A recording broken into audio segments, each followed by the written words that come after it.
cinta dan harapan di kursi roda. Di sebuah desa kecil di pinggiran kota tinggal seorang pria sederhana bernama Rohim. Sehari-hari ia bekerja sebagai tukang tambal ban di pinggir jalan. Meski hidupnya pas-pasan, Rohim dikenal jujur dan suka membantu orang. Ia tinggal di rumah kayu peninggalan orang tuanya yang sudah reot bersama adik perempuannya yang masih sekolah.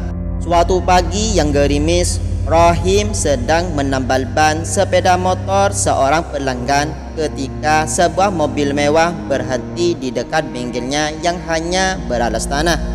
Seorang pria parubaya turun dan meminta tolong karena ban mobilnya bocor.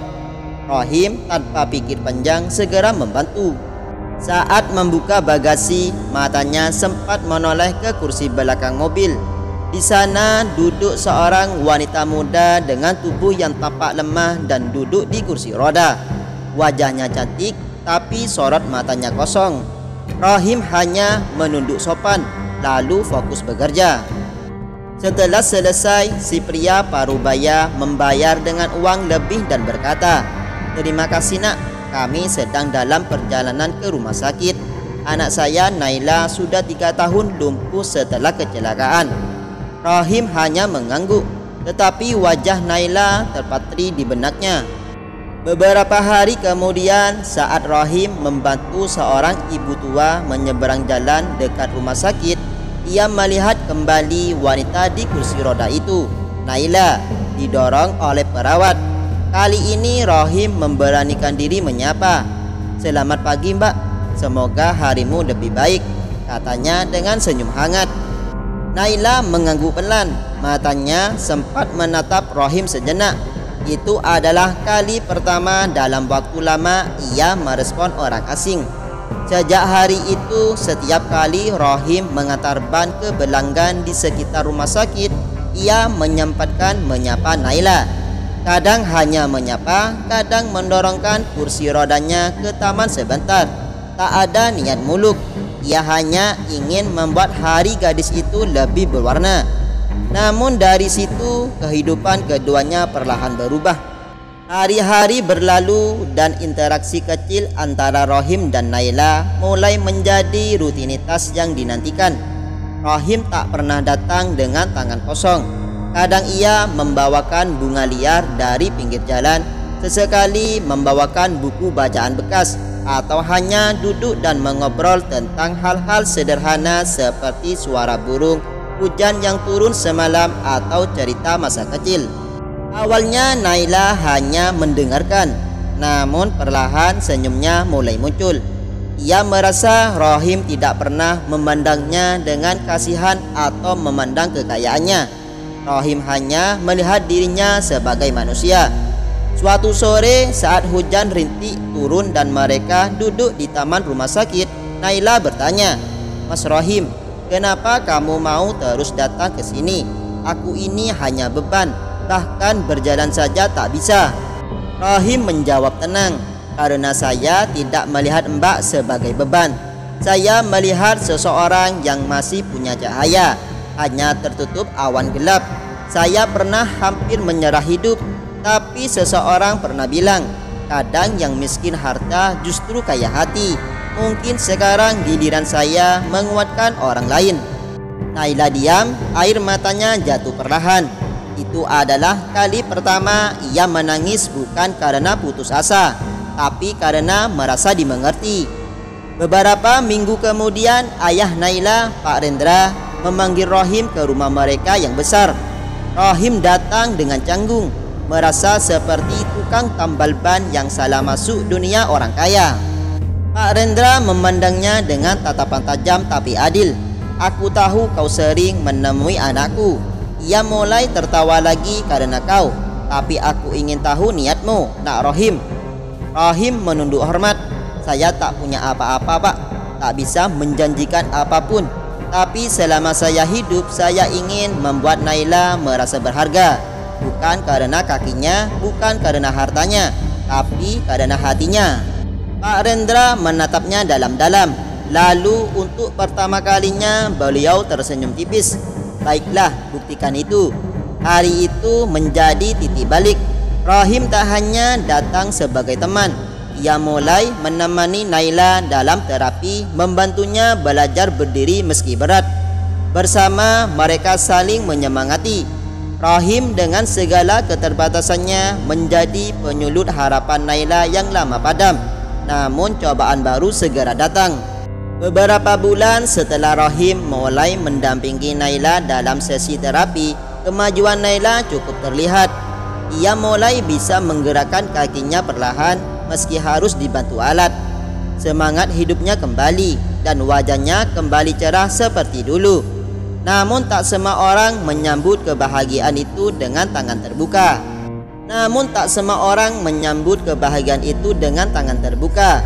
Suatu hari saat Rahim sedang membantu Pak Rendra memperbaiki lampu taman rumah, datanglah tamu dari Jakarta, sepupu Naila, seorang pria muda sukses bernama Kevin. Ia lulusan luar negeri dan sudah lama dijodohkan secara diam-diam dengan Naila oleh keluarga besar. Kevin yang angkuh dan terbiasa hidup dalam kemewahan memandang Rahim dengan sinis. "Jadi ini si tukang tambal ban yang dekat dengan Naila," katanya meremehkan. "Hebat juga kamu ya, naik derajat dengan kursi roda." Ucapan itu menghantam hati Rahim. Namun ia tetap tenang. "Saya tak pernah berharap naik derajat. Saya hanya ingin jadi orang baik dan membuat hidup Naila lebih berarti." Kevin tertawa meremehkan. Tetapi Naila yang mendengarnya langsung berkata, "Kevin, cukup.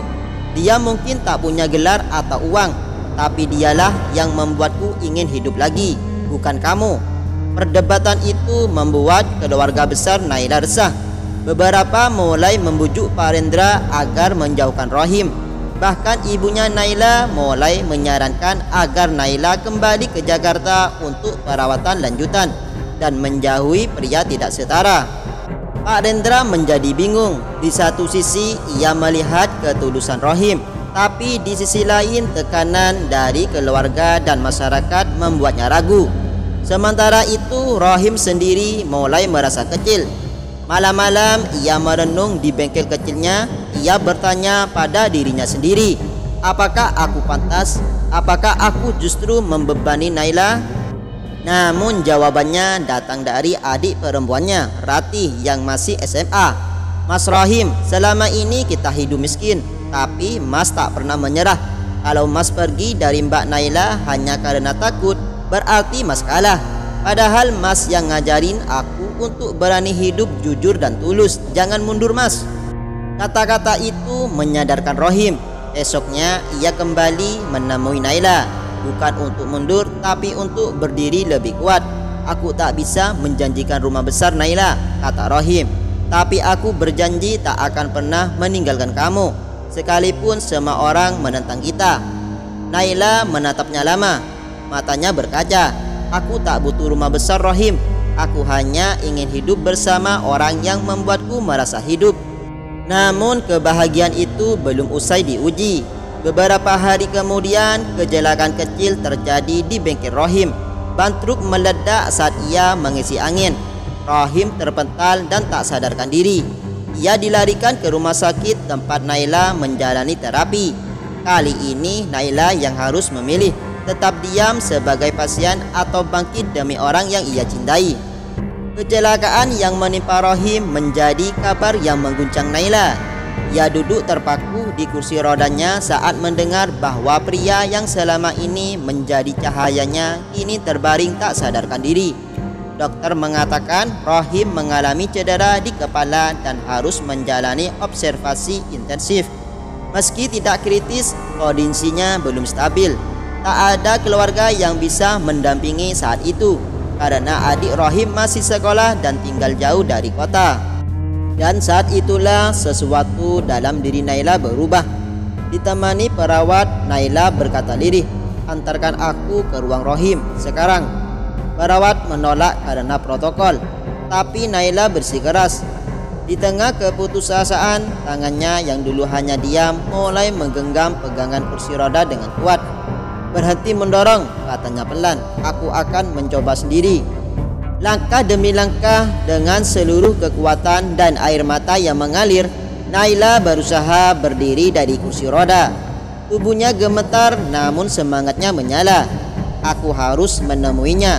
Dia pernah bilang aku punya cahaya. Aku harus buktikan itu sekarang. Dengan bantuan alat bantu dan keberanian yang tumbuh karena cinta, Naila berhasil berdiri dan melangkah selangkah demi selangkah menuju ruang perawatan Rohim. Di dalam ruangan, ia menggenggam tangan Rohim yang masih terpejam. "Mas, ini Naila. Aku berdiri hari ini karena Mas selalu percaya padaku. Sekarang giliran Mas bangun karena aku butuh Mas." Seakan mendengar suara itu dari kedalaman alam bawah sadar, Rohim menggerakkan jemarinya. Perlahan matanya terbuka. Samar-samar ia melihat sosok yang berdiri bukan duduk di sisinya. "Naila," bisiknya. Ia tak percaya wanita yang dulu hanya bisa menatap langit dari kursi rodanya kini berdiri di hadapannya, menggenggam tangannya dengan penuh cinta. Tangis haru menyelimuti ruang itu. Para dokter dan perawat pun tak kuasa menyembunyikan keterkejutan mereka. Cinta dan harapan yang selama ini hanya dianggap dongeng kini menjadi nyata. Beberapa bulan kemudian, di sebuah taman kecil dekat rumah sakit tempat mereka dulu berbagi senyum dan bunga liar, Rohim dan Naila mengucapkan janji suci dalam sebuah pernikahan sederhana. Rohim mengenakan jas pinjaman, Naila memakai kebaya putih dengan tongkat kecil di tangannya. Tak mewah, tak ramai, tapi penuh kehangatan. Pak Rendra berdiri di samping mereka, menahan air mata bahagia. Ia tahu anaknya tak hanya sembuh secara fisik, tapi juga menemukan cinta sejati yang melampaui segala keterbatasan. Kadang hidup tak memberi kita kemewahan, tapi ketika ada cinta yang tulus dan harapan yang tak pernah padam, keajaiban nyata bisa terjadi. Kisah Rohim dan Naila adalah bukti bahwa yang tulus tak perlu kaya dan yang lumpuh tak selalu lemah.